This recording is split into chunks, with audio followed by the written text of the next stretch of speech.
just changed history. This was the birthplace of a king. A queen was executed. This is Fotheringhay, a quiet little village in Northamptonshire. It's got a population of just over 100 people, a beautiful medieval church and a handful of stone cottages. But if you stood in this exact spot 500 years ago, you wouldn't be looking at an empty field. You'd be standing in the shadow of one of England's most important castles. Right there, a castle where kings were born, wars were planned, and most famously, one of history's most controversial queens met her tragic end. A castle that was right there on that hill. Wow. Fotheringhay Castle was built in the 12th century by the Normans, and for centuries it was one of the most important royal residences in England. But its real claim to fame, this was the birthplace of a king. In 1452, Richard III was born right here. And if you know your Shakespeare, you'll remember him as the villain of Richard III.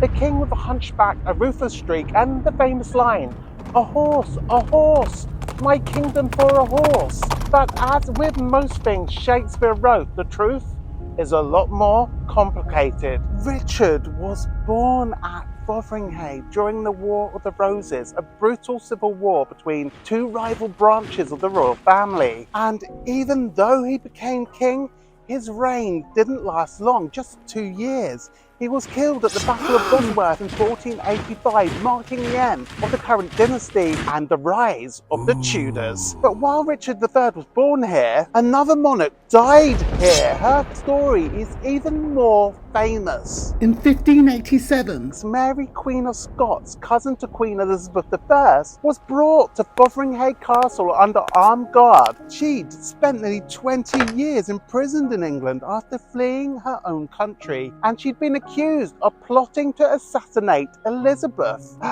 Elizabeth signed the death warrant, and in February 1587, Mary was led to the Great Hall of Fotheringhay Castle, and in front of an audience of nobles, she was executed. But it didn't exactly go smoothly. There are accounts that say the executioner's first act blow missed her neck entirely. The second one nearly did the job, but it still had to saw through the last bit before holding up her head to the crowd. And when he did, there are accounts that her wig came off, revealing she'd been wearing a wig all along, which is quite possibly the most awkward way an executioner's ever ended a job. Wow, I can't believe this is the hill where history was made and the castle stood. Let's go up it. Just wow. Unbelievable to think all that happened here. I'm so excited to show you the view where history happened here.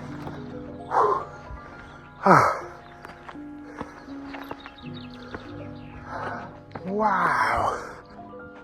So this is where a king was born. A queen was executed. Just incredible. And what a location for a castle by the River Nene, which is right there. Incredible where it was, where it stood. Given all this history, you'd think Fotheringhay Castle would still be standing today, but if you look around, there's almost nothing left.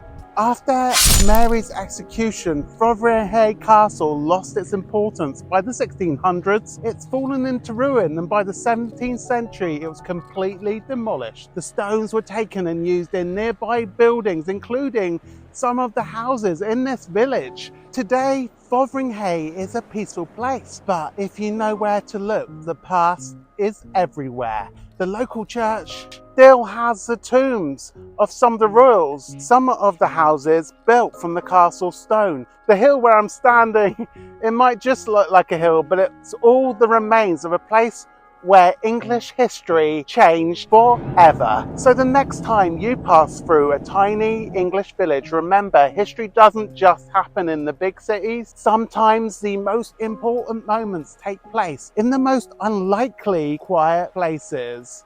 Wow, I still can't believe there was an amazing castle here that just changed history. Thanks for watching, and I'll see you in the next one. Thanks, why not watch this next? Thanks for being here, and see you soon.